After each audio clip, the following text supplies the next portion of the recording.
Paano kung ang iyong mga magulang bawiin sa'yo bago mo pa man sila tuluyang masilayan? Ano kaya ang pakiramdam ng mabuhay nang wala man lang ni isang alaala ng mga taong naglulan sa'yo sa mundong ito? Isang krimeng nagtanggal sa'yo ng karapatan upang magkaroon ng isa at buong pamilya. Magagawa mo na lang bang kalimutan ang lahat at magkaroon ng panibagong simula? O gagawa ka ng paraan upang pagbayarin ang mga taong may sala? Madilim ang kalangitan. Malamig ang simoy ng hangin. Mga palatandaan na bubuhos ang malakas na ulan sa buong Kamaynilaan. Hindi naman nakapagtataka sapagkat inanunsyo sa radyo at telebisyon ang pagdating ng isang malakas na bagyo na kumikilos palapit sa bansa mula sa China. Pinag-iingat ang lahat, lalo na mga taong nakatira malapit sa karagatan at mga kabundukan para sa kung anumang sakuna. 5:00 na ng hapon. Mahaba na ang pila sa mga terminal ng bus at jeep. Lahat ay nagmamadaling umuwi upang hindi maabutan ng malakas na ulan at bigat ng trapiko. Para na din makapagpahinga ng maayos sa kani-kanilang mga kabahayan. Biyernes ng hapon at Sabado kinabukasan. Kaya naman lahat, naghahabol na. Isa na dito si Jinggoy. Nagtatrabaho siya bilang janitor sa isang sikat na bangko sa bansa. Maaga silang pinauwi dahil na din sa nagbabadyang sama ng panahon. Mabuti na lamang din at maagang dumating ang kanyang kapalitan. Bukod kasi sa pag-iwas na maabala sa trapiko dulot ng ulan at baha, kailangan niya ding umuwi ng maaga dahil naghihintay ang kanyang bagong panganak na asawa na si Alice. 2 buwan pa lamang simula ng mga anak ito, bumalik na sa trabaho si Jinggoy. Kung kaya naman naiwang mag-isa si Alice sa pag-aalaga ng kanilang bagong silang na anak. Ang kani-kanilang pamilya sa Maynila dahil nasa probinsya ang mga ito. Teller sa bangko si Alice, tubong Bicol at tubong Zamboanga naman si Jinggoy. Parehong lumuwas ng Maynila upang maghanap ng kaginawaan ng buhay para sa kani-kanilang mga pamilya. Subalit kung minsan, hindi mo din talaga masasabi ang laro ng kapalaran. Nagkagustuhan ang dalawa hanggang sa nauwi sa pagbuo ng sarili nilang pamilya. Kung kaya naman walang kahalili o katulong si Jinggoy sa pag-aalaga sa asawa. Kung minsan ay dumadaan doon si Minerva, ang kanilang kapitbahay. Ngunit hindi naman palagi iyon sapagkat may mga anak din itong inaasikaso. Nakipagbunuan na si Jinggoy sa iba pang biyahero na pauwi na din mula sa trabaho at mga kani-kanilang mga lakad. Siksikan na sa loob ng sinasakyang pampasaherong jeep ni Jinggoy. Bitbit niya ang pagkain kaninang magsisilbing hapunan ng mag-asawa. Sa kanyang pagsakay, saktong bumuhos ang malakas na ulan. Ayon sa balita sa radyo sa loob ng jeep, nakapasok na ang bagyong pinangalan ng Asyong, ang unang bagyo para sa taong 1980. Unti-unti na ding bumibigat ang daloy ng trapiko dahil mabilis na umangat ang tubig baha sa kanilang dinaraanan. Hindi na mapakali si Jinggoy sa kanyang kinauupuan sapagkat labis ang pag-aalala niya sa kanyang misis. Ang sumunod na balita ay patungkol sa gumagalang serial killer at most wanted na ngayon, pag-alagala sa Kalakhang, Maynila. Walang iba kung hindi si Boy Katok. Kilala si Boy Katok bilang walang awa at mabagsik na mamamatay tao. Ugali niyang kumatok sa mga bahay-bahay at ang sino mang magbukas, paniguradong kamatayan ang kakahantungan. Ilang buwan ng sakit ng ulo si Boy Katok ng kapulisan. Masyado itong madulas sa batas. Pinagnanakawan at pinapatay ang mga biktima. Ang ilang kababaihan naman, ginagahasa pa nito bago tuluyang paslangin. Mahigit 100 tao na ang nagiging biktima ni Boy Katok sa loob lamang ng halos 5 buwang pananalasa nito. Kung kaya naman, may malaking halaga ng pabuya ang nakapatong sa ulo niya. Ayon sa balita, huling namataan si Boy Katok sa Quezon City, partikular na sa Payatas. Hinihinalang may mga kasabwat itong tumutulong sa kanya upang magtago. Mas lalong kinabahan si Jinggoy sa nadinig na balita sapagkat malapit lamang sa kanila ang nabanggit na lugar kung saan huling sumalakay ang serial killer. Dasal na lamang ang kanyang tanging pangsalag at umaasang ligtas ang kanyang mag-ina. Dahil na din sa labis na pagod, bumabagsak na ang ulo ni Jinggoy sa sobrang antok. Wala na din kasing halos galawan ng sasakyan. Ang kanyang 1 oras na biyahe, nauwi sa halos 2.5 oras. Nanakit na ang kanyang puwet sa tagal ng pagkakaupo hanggang sa marating niya ang kanyang babaan. Malakas pa din ang ulan, ngunit hindi nagpatinag ang lalaki at sumugod na ito. Simple lamang ang kanilang pamumuhay ni Alice. Nakaipon ng pera para sa panganganak ng asawa, para na din sa gastusin sa araw-araw. Ang kanilang panganay, pinangalanan nilang Mikael. Nasa maliit na compound nakatira ang mag-asawa. Nasa maayos na lugar at hindi sa barong-barong lamang. Masinop naman kasi sa pera, kung kaya maluwag ang daloy sa kanila ng salapi. Pasado 7:00 na nang makarating ng bahay si Jinggoy. Tahimik ang buong compound kung saan may 5 bahay na pare-parehas may 1-2 palapag. Nangungupahan lamang sila at nangangarap na balang araw makakabili ng sarili nilang tahanan. Bakit sinugod mo yung ulan? Basang-basa ka tuloy. Sana pinatila mo muna. Pag-aalala ni Alice nang pagbuksan ng pinto ang mister. Anong oras na kasi? Alam kong gutom ka na. Sobrang haba ng biyahe. Sobrang haba ng biyahe dahil sa baha. Masyado na nag-aalala. Masyado na ako nag-aalala dahil naiwan ka dito mag-isa. Sagot ni Jinggoy. Ikaw talaga. Baka naman magkasakit ka niyan. Ani Alice at inabutan ng tuwalya si Jinggoy. Nandito kanina si Ate Minerva. Bago sila umalis, dinalan niya ako ng pagkain. Kaya kahit papano, hindi naman masyadong gutom. Ikinuwento ni Alice na tanging sila lamang ang tao sa compound. Wala ang may-ari dahil umuwi sa kanyang pinapagawang bahay sa Batangas. Sila Minerva naman umuwi sa Cavite dahil namatay ng kamag-anak. Ang isa pang tenant, wala din. Bakante ang ilang bahay at naghihintay pa ng bagong lilipat. Kaya pala sobrang tahimik ng paligid. Tayo lamang pala ang nandito. Sagot ni Jinggoy. Agad itong nagbanlaw ng katawan upang mahagka ng kanyang anak na mahimbing nang natutulog. Tunay nga namang nakakapawi ng pagod mula sa mahabang trabaho kapag nasilayan mo na ang iyong anak. Hinaplos-aplos niya ang malambot na pisngi ni Mikael hanggang sa tinawag siya ni Alice para kumain ng hapunan. Pinagsaluhan nila ang inuwing pansit bihon at itlog na maalat ni Jinggoy. Ganon din ang tirang pagkain ni Alice ng tanghaling iyon. Masaya silang nag-uusap para sa kanilang mga plano. Bagamat may mga panahong salat, nagpapasalamat sila sa Panginoon dahil nagagawa nilang makaraos sa araw-araw.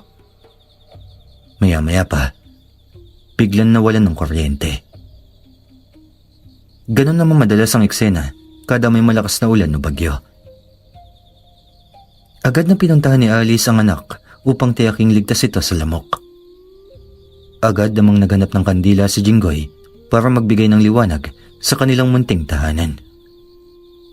Madilim ang buong lugar dahil sa pagkamatay ng kuryente. Kasabay ng pagbuhos ng ulan, ang pagbukas ng oportunidad para sa mga taong malakas ang loob na gumawa ng masama sa dilim. Hindi alintana ang sama ng panahon, may sa katuparan lamang ang nakasanayang mga gawi. 10:00 ng gabi. Walang halos mga taong nasa kalsada. Oras na din ng pahinga para sa iba. Ang patak ng ulan sa bubungan at panakanakang ingay mula sa mga dumadaang sasakyan ang bumabagsak sa katahimikan ng paligid. Sa kantong iyon, may nakaparadang mobil ng pulis na nagmamatsyag at nagbabantay sa paligid. Ayon sa kanilang nakuhang impormasyon, nasa malapit lamang ang kriminal na matagal na nilang tinitiktikan. Mula sa kabilang kanto, nakakubli ang isang lalaki. Nakasuot ng itim na kapote. Sinisipat ang nasa kabilang ibayo kung saan tanaw niya ang 4 na pulis na nagbabantay. Walang iba kung hindi ang kriminal na si Boy Katok. Batid niyang mainit na siya sa batas, subalit hindi ito naging dahilan upang manahimik siya at huwag gawin ang nakasanayan bilang pantustos sa kanyang bisyo. Walang bagyo o grupo ng mga pulis ang makakapigil sa kanya. Ikinubli niya ang kanyang sarili sa mga puno kung saan hindi siya makikita. Kabisado na niya ang mga galawan ng mga pulis. Tiyak siyang hindi magtatagal ang mga iyon sa kanilang pwesto at aalis din pamaya-maya upang mag-ikot. Marahil, pinapatila lamang ang malakas na bugso ng ulan. Pasado 12:00 at tama nga si Boy Katok. Narinig niya ang wangwang ng mobil, tanda na aalis na ang mga ito. Pinanood niya itong dumaan sa kanyang pinagkukublihan. Isang ngiti ang namatawi sa kanyang mga labi. Hudyat iyon na malaya na siyang makakagalaw nang hindi mahuhuli ng mga ito.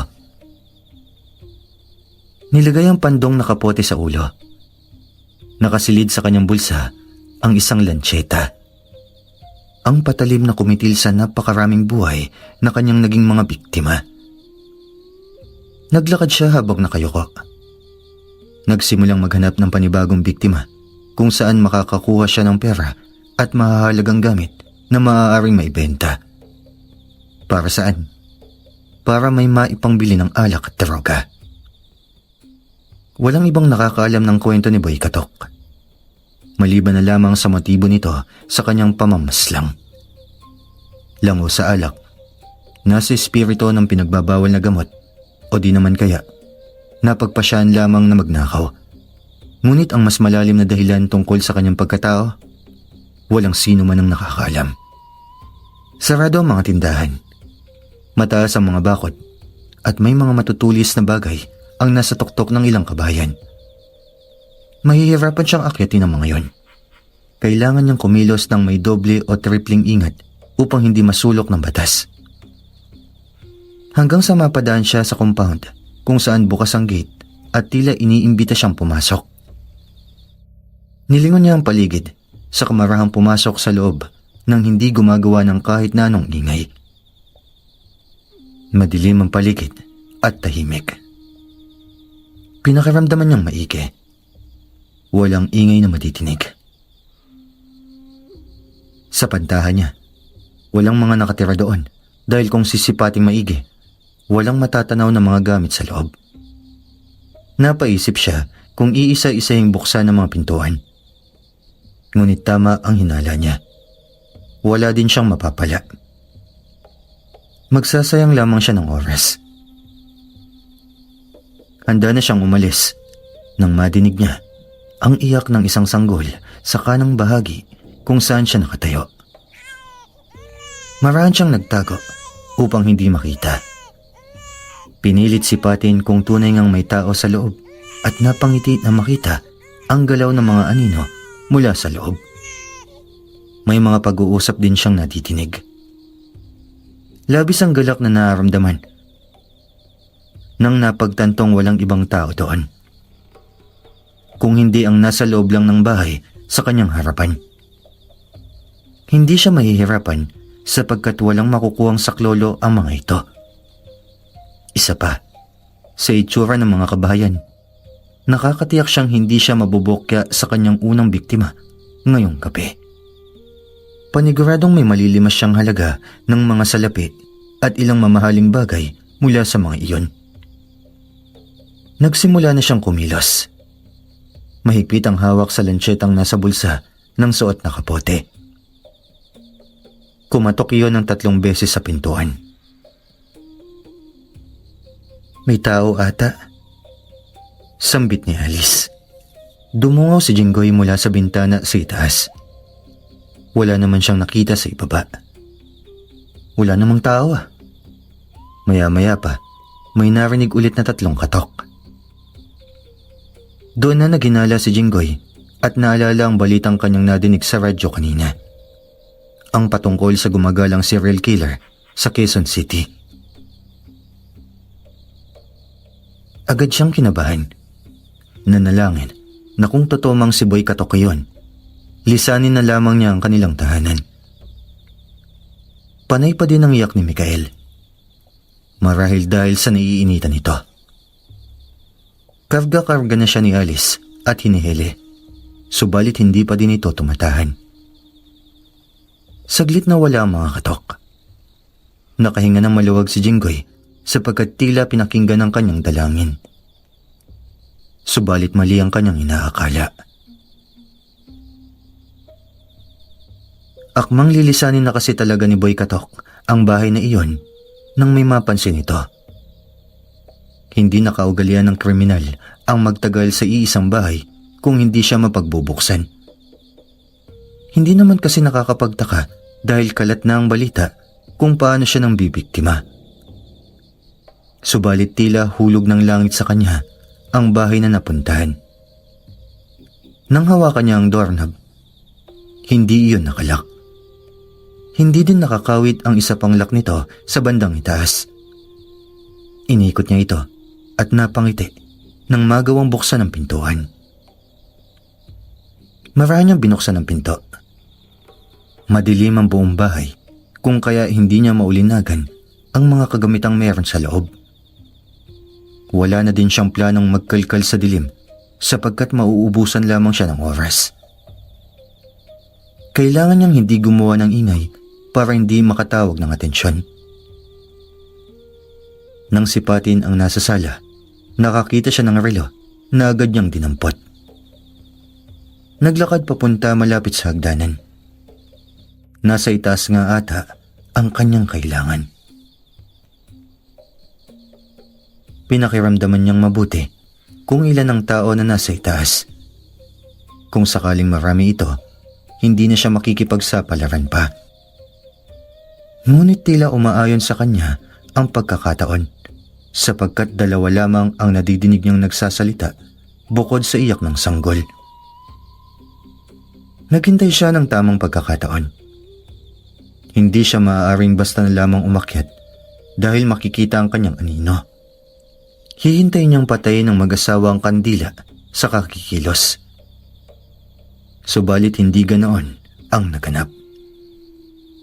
Tila bukas ang kandila buong magdamag dahil na din may sanggol sa silid. Ngunit hindi na makapaghintay pa ng matagal si Boy Katok. Kumakalam na din ang kanyang sikmura at naglalaway na sa lasa ng alak at pato. Kung kaya naman, umakyat na siya sa itaas. Napasigaw si Alice sa labis na pagkagulat nang makita ang anino ng isang lalaking umaakyat at pumasok sa kanilang silid. Pagharap ni Jinggoy, saka namang indayog ng saksak ng lancheta ang inabot sa tagiliran. Nagawa pa nitong manlaban at nakadagok pa kay Boy Katok. Subalit muli siya nitong inandayuhan ng saksak. Bumulagta siya at pilit na nilalabanan ang kanyang buhay para sa kanyang mag-ina. Asan ang pera? Ilabas mo! Huwag kang magkakamaling sumigaw kung hindi papatayin kita, pati ang anak mo! Pananakot ni Boy Katok kay Alice. Nanginginig ang buong katawan ng babae, lalo nang makitang tila naghihingalo na si Jinggoy doon sa sahig. Sumabay na din ang pag-iyak ni Mikael. Ibibigay ko sa iyo ang lahat ng meron ako, pero pakiusap, huwag mo kami sasaktan. Naluluhang tugon ni Alice habang kinakalkal ang kabinet upang ibigay ang natatabing ipon. Ganon din ang laman ng kanyang pitaka. Ang dami mo pang sinasabi, bilisan mo na! Saka patahimikin mo yung bubwit na yan, nakakarindi ang iyak. Isusunod ko yan sa tatay niya. pananakot ni Boy Katok. Hindi na malaman ni Alice ang kanyang gagawin at kung ano ang uunahin. Ang asawa bang nasa bingit ng kamatayan? Ang anak na umiiyak na marahil nakakaramdam ng takot? O ang kailangan ng kriminal na nasa loob ng kanilang silid? Ano ba? Bilisan mo naman! Pasigaw na utos ni Boy Katok. Maya-maya pa, naramdaman niya may kumakapit sa kanyang binti. Ginagamit ni Jinggoy ang kanyang pantalon na gabay upang makatayo. Isang malakas na tadyak ang kanyang binigay sa lalaki. Mabilis na inabot ni Alice ang kanyang hawak sa lalaki. Subalit sa pag-aakalang magiging ligtas sila, nagkakamali siya. Pagkakuha, mahigpit na hinawakan ng kriminal ang kanyang dalawang kamay. Nagpupumiglas man, hindi niya magawang makabitaw dahil sa lakas ng puwersa ni Boy Katok. Hanggang sa isang paraan na lamang ang naisip ni Alice at iyon ay ang humingi ng tulong. Sumigaw siya hanggang sa takpan ng lalaki ang kanyang bibig. Dahil sa labis na pagpupumiglas, sinikmuraan siya nito. Sinabi ko naman na huwag kang sisigaw.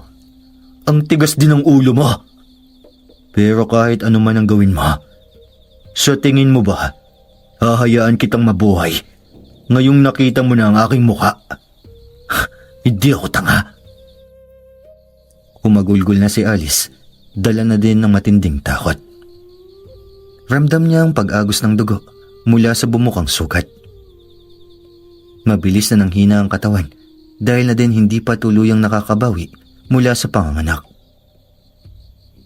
Subalit sadyang sugo ng demonyo ang kanyang nasa harapan. Dalawang magkakasunod na saksak ang ibinigay sa kanya ni Boy Katok sani upang siya'y mabilis na bawian ng buhay. Naluluha si Jinggoy na gumagapang na mahawakan man lang ang kamay ng mahal na asawa bago tuluyang mamaalam. Tinignan ng anak na nasa kama at umiiyak. Masakit para sa kanya sa murang edad na maulila nila si Mikael. Hindi man lang nila makikita ang isa't isa at masusubaybayan ang paglaki nito.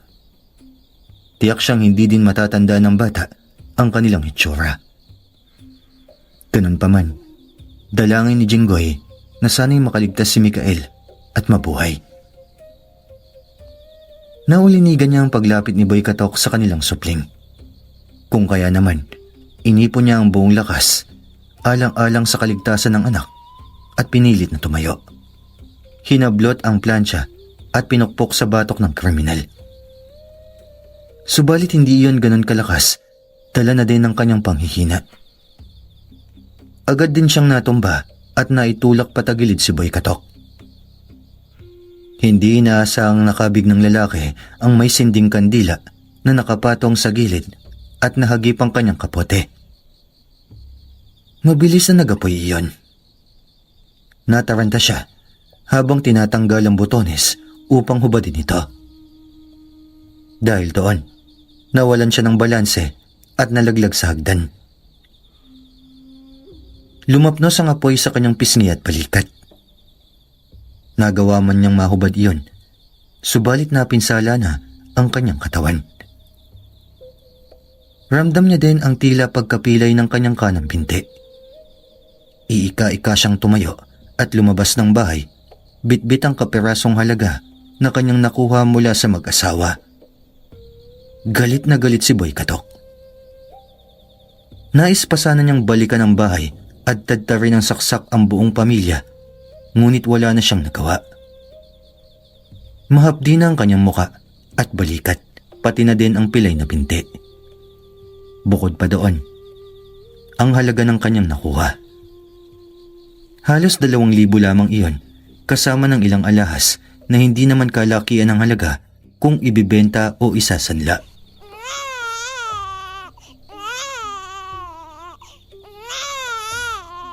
Samantala sa bahay, tuluyan namang binawian ng buhay si Jinggoy. Nakayakap sa kanyang asawang si Alice. Hindi na nagawa pang masilayang muli ang mukha ng kanyang anak bago tuluyang mamaalam.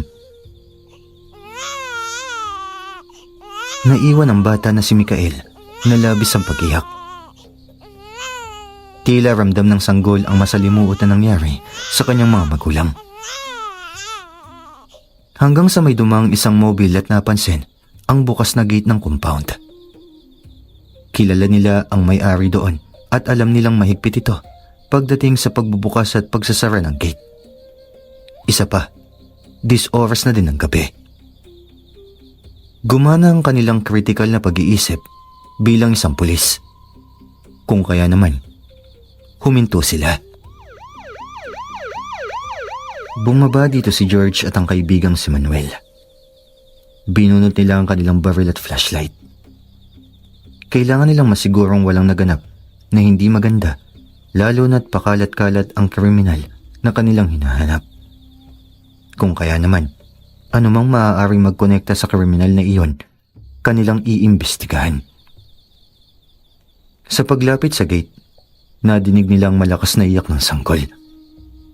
Bukod pa doon, nakabukas ang pinto ng ikalawang bahay. Nagkatinginan na magkaibigan bago nagpasyang pumasok. Inilawan ang sala at napansing wala namang naganap na paghahalughog. Maingat na umakyat si George doon sa itaas at doon na tumambad sa kanya ang bangkay ng mag-asawa. "Manuel, madali ka!" sigaw ni George. Mabilis na umakyat si Manuel at nanlumo sa kanyang nakita. Napailing na lamang sila. Pinulsohan ni George ang dalawa at doon niya nalaman na patay na nga sila Alice at Jinggoy. Mainit-init pa ang katawan. Mukhang nangyari ang krimen. Less than an hour. Tatawag na ako ng backup at mga paramedic. Sambit ni George. Gigil na napasuntok sa pinto sa silid si Manuel. Gigil na napasuntok sa pintuan ng silid si Manuel. Kung nangyaring totoong sapantahan ni George na nangyari ang krimen sa ganoong oras, nahuli sila. Kung hindi, muling nakatakas ang kriminal. Bukod pa doon, ito ang kauna-unahang mga biktima kung saan ay ang tanging nakaligtas, isang sanggol. Hindi nila alam kung ano ang dahilan o nangyari, kung bakit hindi pinatay ni Boy Katok ang musmos na ito. Ngunit ganon pa man, nagpapasalamat si Manuel na walang nangyari sa anak ng mag-asawa. Nakaramdam ito ng awa at marahang lumapit sa kama. Shh! Shh! Gutom ka na ba? Maingat niyang binuhat ang sanggol at hinili. Sa edad na 35, wala pang anak si Manuel sa asawang si Shelo. Bagamat may ilang ulit nang nakabuhat o nakakarga ng sanggol, kakaiba ang pakiramdam ni Manuel sa batang iyon. Napansin din niya ang pangalang nakaborda sa lampin nito. Mikael pala ang pangalan mo. Ang cute naman. Nakangiting sambit nito. Tila ramdam ni Mikael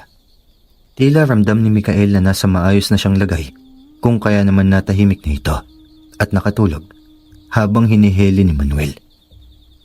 Maya-maya pa, biglang dumating ang mga kasamahan niyang pulis kasama ang ilang miyembro ng Soko upang kuhanin ang bangkay ng mag-asawa.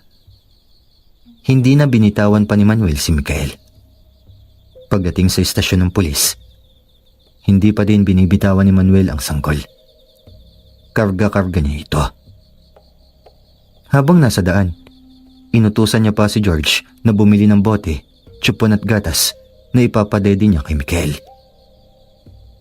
Maya-maya pa, dumating na ang kanilang hepe. Sumaludo sila Manuel at George kasama ng ilan pang kasamahan sa operasyon ng gabing iyon. Jinggoy Kabsat Maestrado, 29 years old. Alice Santos Maestrado, 27. Silang dalawang biktima ng kriminal na si Boy Katok ngayon. Huli na nang makarespondi kami, Chief. Multiple stab wound ang kinamatay ng dalawa. Sa initial investigation namin, naganap ang pagnanakaw around 12:05 a.m. Hindi naghulugog ang kriminal sa baba dahil walang kuryente. Kaya sa taas siya dumiretso. Nanlaban marahil ang mga biktima kaya tinuluyan na niya. Dagdag pa ng isa. Matapos basahin ang dokumento ng ulat, nabaling ang pansin ng hepe sa nakatayong si Manuel na tila nakikipaglaro sa sanggol. At kaninong sanggol naman ang hawak mo, De La Cruz? Tanong nito. Napatingin ang lahat kay Manuel na tila hindi nadinig ang tanong ng hepe sa kanya. Kung kaya naman inulit nito ang tanong sa medyo mataas na boses. Napatingin sa kanya si Manuel at nagulat. Sorry sir. Hindi ko kayo nadinig. Mikael ang pangalan ng batang to. Anak ng mag-asawang napatay ni Boy Katok. Kawawa naman. Sagot niya. You have to turn him over sa DSWD. Bukas na bukas din. Hayaan mong sila ang mag-asikaso sa batang yan. Kayo na ni De La Cruz ang humawak sa kasong to. Makikipagpulong din ako sa mga nasa itaas upang bumuo ng task force. Masyado ng sakit sa ulo yung Boy Katok na yan. Utos ng hepe kay George saka lumabas ng silid. Bago tuluyang lumabas, muli niyang pinaalalahanan si Manuel. Turn that child over sa DSWD. Hindi mo yan pwede basta-basta na lang iuwi. Okay? Tumango lamang si Manuel. Nakaramdam ng lungkot sapagkat kahit ilang oras pa lamang silang nagsasama ni Mikael, sobrang gaan na ng pakiramdam nito doon sa bata. Subalit kailangan niyang sumunod sa tamang proseso. Kinabukasan, may dumating na mga membro ng DSWD at nakipag-ugnayan sila sa mga pulis hinggil kay Mikael. Labis-labis ang lungkot ni Manuel, lalo pat tulog si Mikael nang niubot sa babae. Subalit agad na umiyak ng kargahin niya ito. Mukhang nakampante na sa inyo yung baby sir. Biro ng babae. Matipid na ngiti lamang ang sinukli ni Manuel saka tumalikod. Nabalot siya ng lungkot dahil kahit na ilang oras pa lamang silang magkasama ng sanggol, tila nagkaroon na siya ng espesyal na koneksyon dito. Hindi lamang basta awa ang nararamdaman sapagkat sa edad na 2 buwan, hindi nito alam na wala na ang kanyang mga magulang at mapupunta na siya sa kustodya ng DSWD kung saan ay makakasama niya ang iba pang mga bata na halos kapares niya ng sitwasyon. Dahil halos 24 oras na nagtatrabaho, halos pagod na ang buong katawan ni Manuel. Kaya naman nagpasya na siyang umuwi sa kanilang tahanan. Habang nagmamaneho ng motor, hindi mawaglit sa kanyang isipan ang malaanghel na mukha ni Mikael. Pagdating ng bahay, agad siyang sinalubong ng kanyang may bahay na si Shelo. Inabot ka na naman ng halos 24 oras sa trabaho. Wala ka ng sapat na pahinga. Sambit nito, habang inaasikaso ang mga kakailanganin ng asawa gaya ng pamalit na damit at pagkain. Alam mo namang marami akong inaasikaso, lalong-lalo na ngayon. Hindi pa din nahuhuli yung Boy Katok na yon. Kagabi lang, isang mag-asawa na naman ang pinatay niya. Mabuti na lamang at buhay yung 2 buwang gulang na anak ng mga yun. Tugon niya habang nakaupo sa sofa at nagtatanggal ng sapatos. Sadyang matinik talaga ang kriminal na yon. Ilang tao na din ang walang awa niyang pinapatay. Kinakabahan ako para sa'yo. Araw-araw na lang ako nag-iisip na sana nasa maayos kang kalagayan. Pag-aalala ni Shelo. Huwag kang kabahan. Parte na ng trabaho namin ang malagay ang aming mga sarili sa peligro. Pero sinisigurado ko namang nag-iingat ako. Tugon ni Manuel. Pinipilit niyang bigyan ng mga nakakapanatag na salita ang kanyang asawa. Kumain na sila ng hapunan. Nagkwentuhan sa mga bagay-bagay na nangyari sa kanilang araw. Sa tagal ng kanilang pagsasama, tila hindi nakaayon sa kanilang tadhana ang maging mga magulang. 4 na beses nang nakunan si Shelo at binalaan na din na kung sakaling magbubuntis muli, mahihirapan na ito. May problema siya sa matres, kung kaya naman nagiging maingat ang mag-asawa. Bagamat gustong-gusto na nilang magkaanak, mas pipiliin na lamang ni Manuel na wag kaysa naman malagay sa alanganin ng kanyang asawa. Isa pa, kontento naman ito kahit sila lamang dalawa. Hanggang sa naglakas loob na si Manuel na sabihin kay Cielo ang isa sa kanyang plano. Buong hapon ko tong pinag-iisipan. Naalala mo yung kwento ko sa'yo kanina patungkol dun sa sanggol na naulila? Kasi napatay yung mga magulang niya. Tanong ni Manuel sa asawa. Oo. Ano meron sa kanya? Natigilan saglit si Manuel. Hinahanap ang tamang mga salita kung paano sasabihin sa asawa na hindi ito magagalit o makakaramdam ng kahit anong negatibong impresyon. Nais ko sanang ampunin yung bata. Natigilan si Cielo sa nadinig. Hindi alam kung anong reaksyon ang ibibigay sa pahayag ng kanyang asawa. Kailangan pa nga bang umabot sa puntong mag-aampon sila ng anak ng iba? Nakaramdam siya ng panliliit sa sarili dahil hindi niya magawang bigyan ng anak ang asawa. Subalit sa mahabang panahon na pagsubok, nauunawaan niya din naman na pinapahalagan lamang ni Manuel ang kanyang kaligtasan. Maging siya, nais na din magkaroon ng supling na kanyang aalagaan araw-araw. Ngunit ni minsan, hindi pumasok sa kanyang isipan na mag-ampon. Ito din ang unang pagkakataon na binuksan ni Manuel ang usaping iyon. Hindi ko inaasahang imumungkahi mo sa akin ang bagay na yan. Ilang taon na din kasi tayong sumusubok. Nakayokong tugon ni Cielo. Teka, galit ka ba? Nabanggit ko lang naman.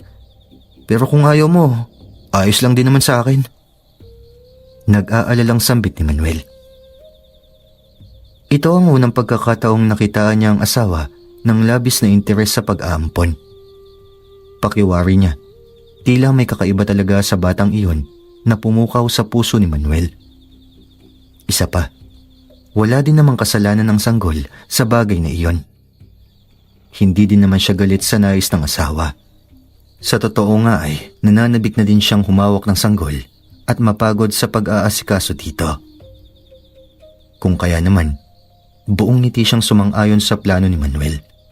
Handa na siyang harapin ang bagong pahina nilang dalawa bilang mag-asawa.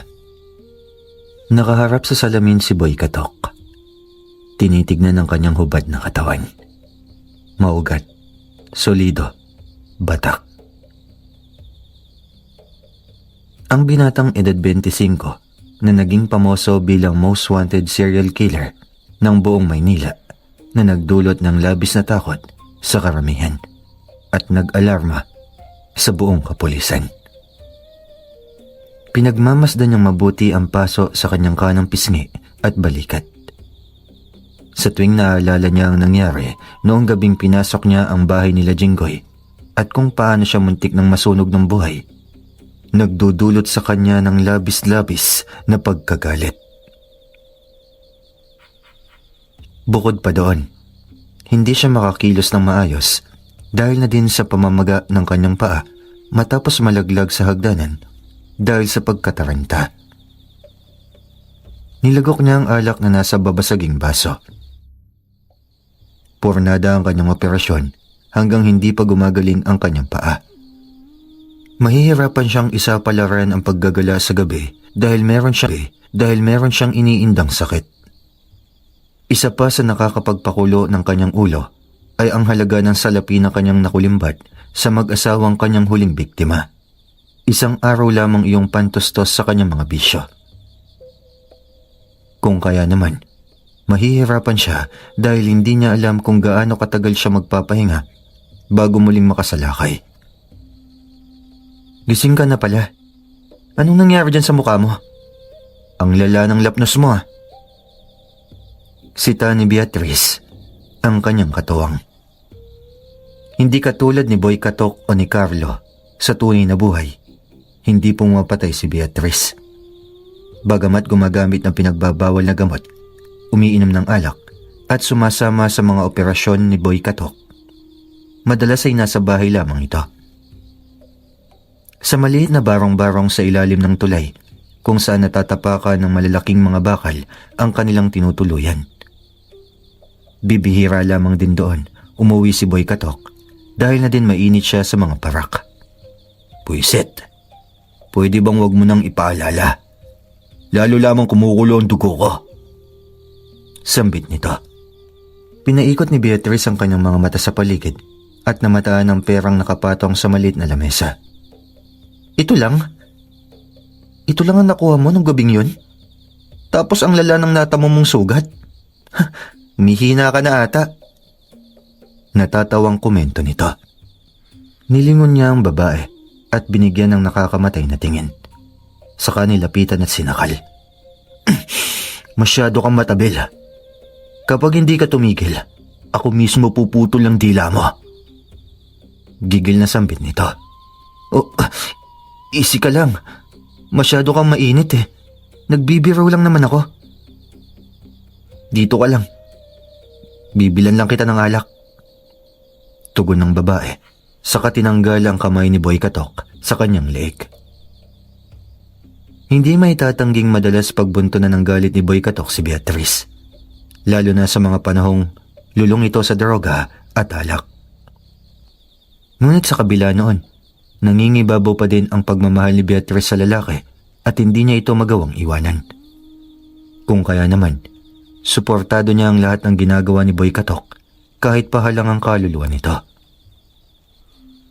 Naiwang nagkukuyumpo sa galit si Boy Katok habang sinusubukang gamutin ang mga sugat. Hindi niya kasi maaaring dalhin ang kanyang sarili sa ospital dahil delikado. Kalat na ang kanyang muka sa buong kamay nilaan at siguradong may mga magsusuplong sa kanya sa mga pulis kapag nagkataon. Kung kaya naman, sa tuwing nadidisgrasya, sa bahay na lamang siya nagpapagaling.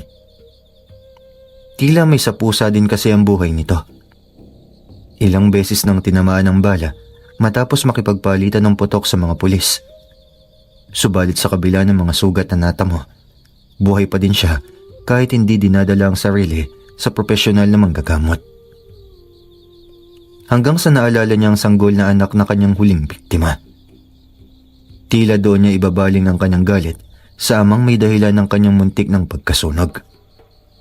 Kung kaya naman, kapag nagkaroon siya ng pagkakataon, hindi siya magdadalawang isip na bawian din iyon ng buhay.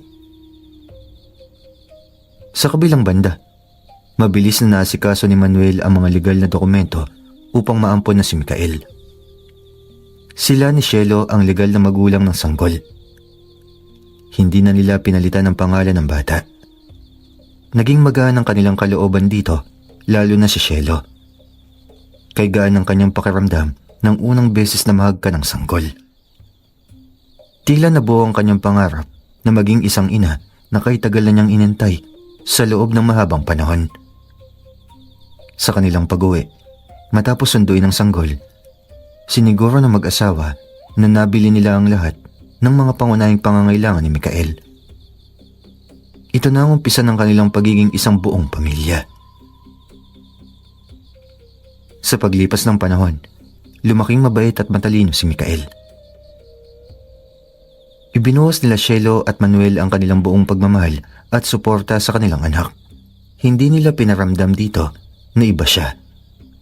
Kung kaya naman hindi din sinayang ni Mikael ang pagkakataon na ibalik ang lahat ng magagandang bagay na ibinigay sa kanya ng mag-asawa. Sa edad na 10, inamin na ni Manuel na ampon lamang siya. Ikinuwento nila sa bata kung ano ang katotohanan sa likod ng pagkamatay ng kanyang mga magulang. Bagay na naging mabigat sa loob ni Mikael noong una. Subalit unti-unti na niyang iyong natanggap. Kung sa bagay, hindi naman nagkulang sa kanyang mag-asawa. Subalit sa kanyang pagbibinata, parte ng pangarap niyang mabigyang hustisya ang pagkamatay ng kanyang tunay na mga magulang. Magtatapos ka na ng high school sa susunod na buwan. Ngunit hindi ko pa din nadidinig sa iyo kung anong kurso ang nais mong kunin. Tanong ni Manuel sa anak, isang gabi habang sila'y naghahaponan. Oo nga. Bukod sa mga results ng entrance exams mo, Parang hindi ka pa sigurado sa kung anong kurso ang nais mo sa kolehiyo. Dagdag pa ni Cielo.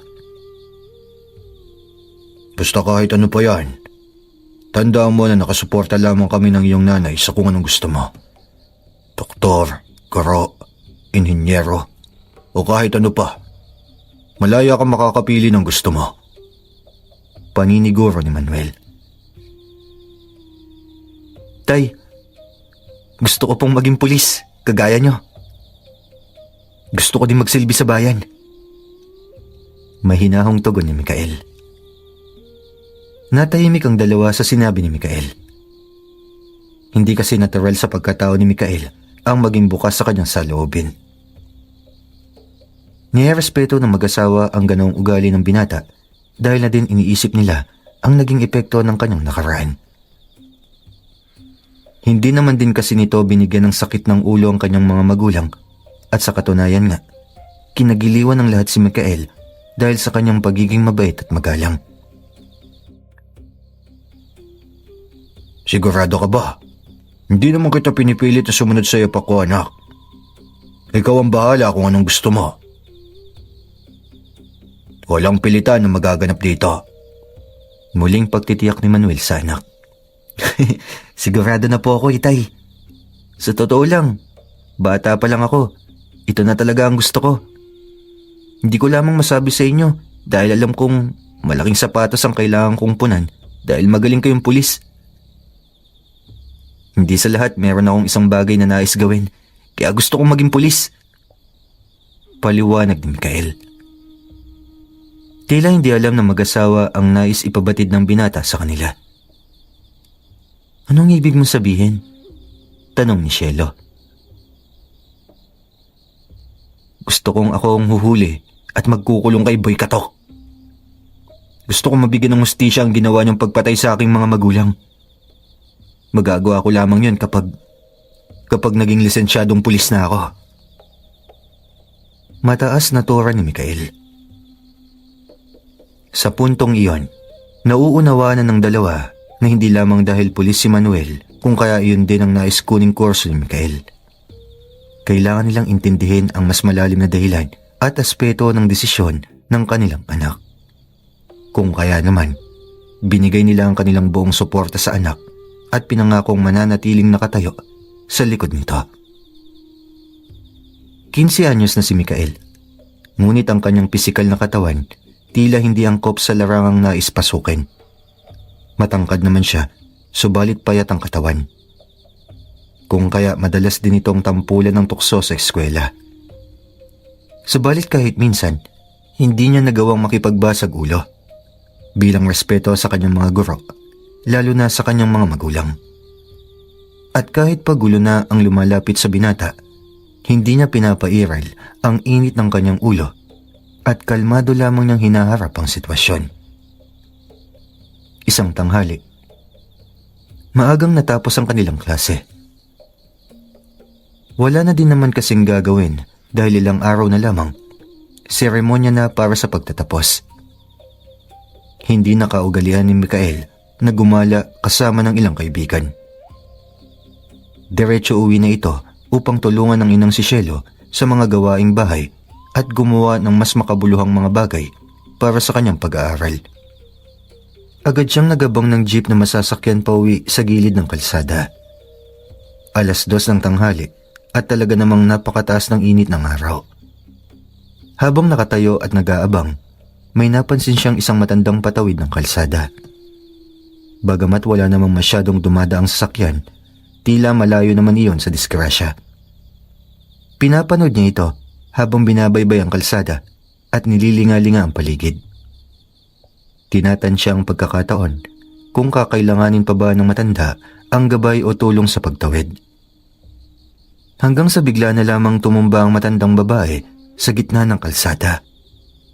Ang ilang mga taong nakapansin, tinignan lamang ang sitwasyon ng matanda. Subalit hindi ganawan ang ginawa ni Mikael. Nagmamadali iyong tumakbo.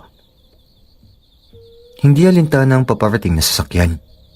Sumenyas siya upang huminto ito sa kahinagka ng katawan ng matandang babae. Lola! Lola, gising po! Sambit niya habang marahang tinatapik ang mukha nito. Sunod-sunod na busina naman ang nadinig mula sa nakahintong sasakyan. Sumilip ang isa sa nagmamanehong driver mula sa bintana ng sasakyan. Ano ba? Diyan pa ba talaga kayo humarang sa gitna? Sabihin nyo lang kung magpapakamatay kayo at sasagasaan ko na lang kayo. Galit at pasigaw na salita ng mama. Pasensya na po. Bigla pong natumba si Lola eh. Nag-aalalang sagot ni Mikael. Imbis na tumulong, panay pa din ang pagbusina ng mga ito. Walang nagawa si Mikael kung hindi ang buhati ng matanda. Sa kanyang patpating katawan, hirap siyang akayin ito. Subalit dahil hindi naman ganon kataba ang katawan ng matanda, hindi din ito ganon kabigat. Nagawa niyang mabuhat ang matanda papunta sa malilim na bahagi ng gilid ng kalsada. Pakiwari niya ng hina ito dahil sa labis na init at walang tubig na iniinom. Lola, ayos lang po ba kayo?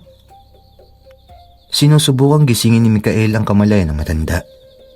Maya-maya lamang, tila naramdaman na niyang humihinga ang matanda. Tubig! Tubig! Tubig! Pahingi ng tubig! Mahinang tugon na matanda. Nagmamadaling kinuha ni Mikael ang kanyang water container sa loob ng kanyang bag. Binuksan niya ito, sakay nalalayan ang matanda bago pinainom ng tubig. Tama ang kanyang sapantaha dahil sunod-sunod na lagok ang ginawa ng matanda hanggang sa maubos ang tubig sa lalagyanan. Nang matapos uminom, nakaramdam ng kaginawa ng katawan ng matanda.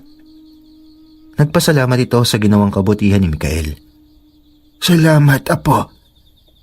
Sa musmus mong edad at patpating katawan, nagawa mo akong mailigtas sa kapahamakan. Napakabait mo. Komento nito. Ngumiti si Mikael sa sinabi ng matanda. Wala po yun, Lola. Teka, wala po ba kayong kasama? Saan po ba ang punta nyo?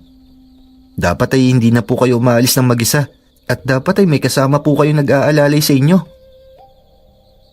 Wala akong kasama. Pauwi na ako sa aking tahanan. Subalit dahil sa labis na gutom at uhaw, tila hindi kinaya ng aking katawan. Paliwanag nito. Ganun po ba? Ay, kaya niyo pa po bang tumayo? Tanong ni Mikael. Tumayo ang matanda. Saka pinilit na itukod ang mga paa sa tulong na din ng paggagabay ni Mikael. Kitang-kita ng binata ang panghihina nito. Alam niyang kailangan ng tulong ng matanda. At bilang laging paalala ng kanyang ama, huwag magdadamot sa kapwa lalo na kung may kakayahan kang tumulong. Huwag mong isipin ang anumang kapalit na maaari mong makuha basta gawin mo lamang ng bukal at taos puso. Halika ho. May malapit na kainan dito. Kumain po muna kayo. Aya ni Mikael sa matanda. Nako, huwag na. Masyado ng malaking abala ito sa iyo, Apo. Isa pa, wala din naman akong ipangbabayad. Sapat na sa akin ang tubig na iyong pinainom kanina.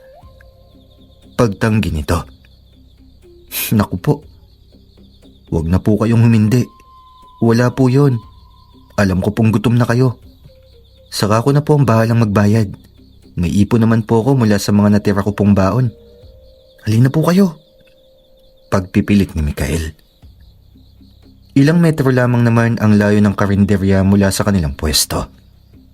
Hinayaan niya ang matanda na mamili ng kakainin nito. Tila naman na nga ni Mikael ang katangian ng tunay na inang si Alice pagdating sa pagiging masinop sa pera. Kung kaya naman sa halaga ng baon na binibigay ng kanyang kasalukuyang magulang, nagagawa pa din niyang mag-ipon. Ito na po ang pagkaing napili niyo. Sige po, kumain na po kayo. Nakangiting alok ni Mikael sa nakaupong matanda. Paano ikaw? Hindi ka ba nagugutom? Tanong ng matanda. Ayos lang po ako. Nakakain na po ako kanina. Mamaya naman po ulit kapag nakauwi na sa amin. Nakangiting tugon ni Mikael. Nagsimula ng kumain ng matanda. Masayang pinapanood ni Mikael ang kanyang kasama na inuubos ang biniling pagkain. Tahimik siyang nagmamasid sa paligid. Maswerte ang iyong mga magulang dahil meron silang mabait na anak na kagaya mo. Komento nito. Maswerte din po ako dahil kahit ampod lang ako, hindi naman po nila pinagkakait sa akin ang mga pangangailangan ko. Tsaka sabi nga po ng tatay ko, huwag magdadalawang isip na tumulong sa iba, lalo na kung may kakayahan ka. Natawa ang matanda sa sinambit ng binata. Sa tanan ng kanyang buhay, ngayon lamang siya ulit nakaengkwentro ng taong may ganitong klase ng kaisipan. Hindi makasarili at iniisip ang kapakanan ng iba. Namangha siya sa magandang kaugalian nito. Ano nga pala ang iyong pangalan? Tanong ng matanda. Mikael po. Mikael po ang aking pangalan. Kayo po ba, Lola? Ano pong pangalan niyo? Gloria. Ako si Lola Gloria. Nakangiting tugon nito. Hinawakan niya ang palad ni Mikael sa katahimik na pinagmasdan ang mga guhit dito. Tila may binabasang hindi nakikita ng binata. Napatas ang kilay at napakunot ang noo.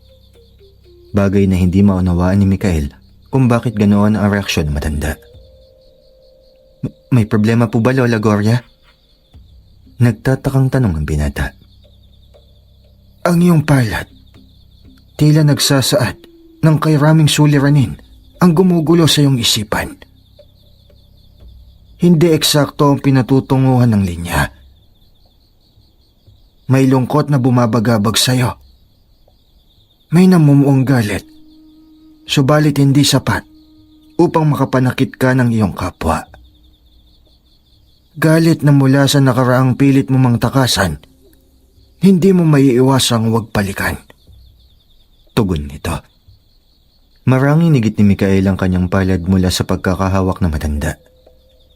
Tila sumakto ang paglalarawang binanggit nito sa tunay na laman ng kanyang kalooban. Dahil kilalang hindi bukas na libro si Mikael, nakaramdam siya ng kaunting hindi pagkakomportable sa mga tinura ni Gloria. Manghuhula po ba kayo? Nakakatakot naman po yung mga sinasabi nyo. Pilit ang ngiti sa mukha ni Mikael.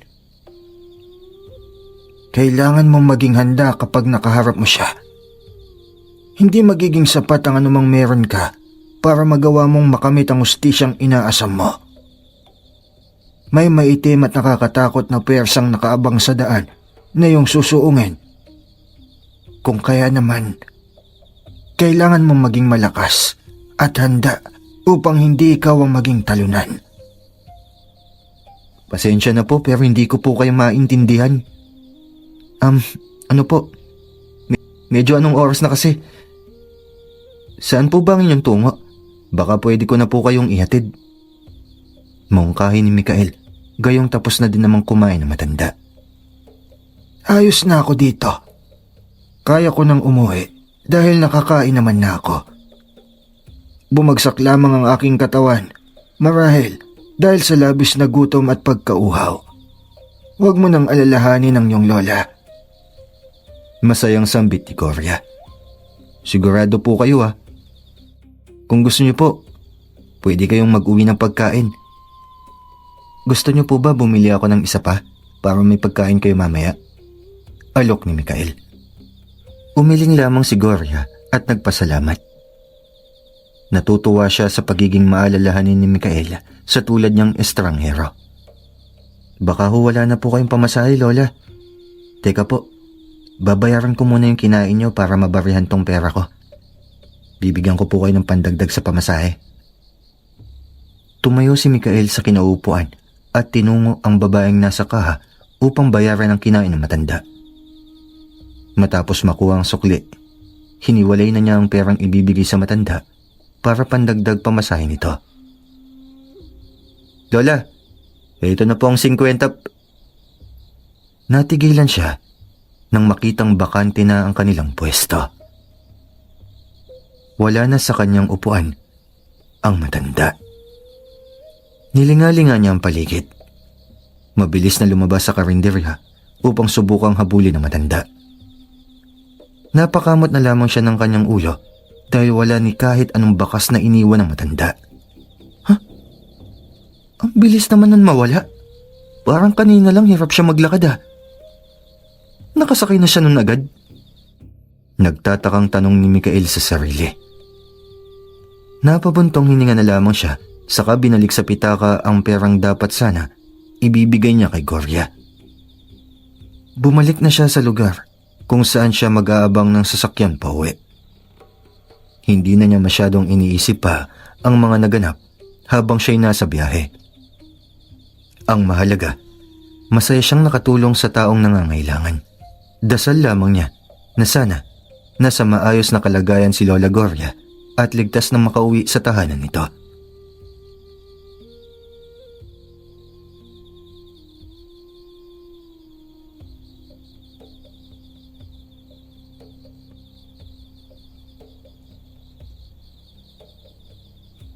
Kamusta mga kapepe?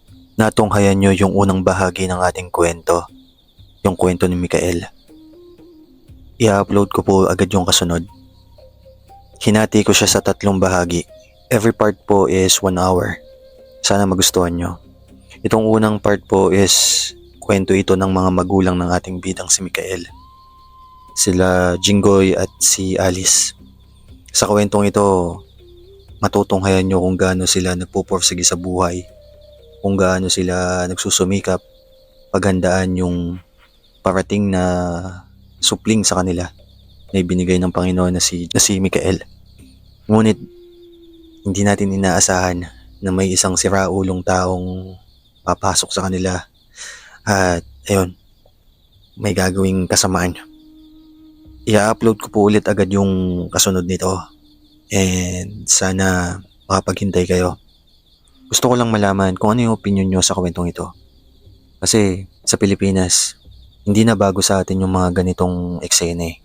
Gusto ko malaman mga kapepe, paano nyo pinoprotektahan yung mga mahal nyo sa buhay? Comment nyo naman sa baba Magbabasa ako. Ingat kayo palagi And follow nyo na din ako sa Facebook page ko na Pepeng Arcangel Official. Search nyo lang, makikita na yun. Okay mga kapepe, ingat kayo palagi God bless. Bye-bye. Thank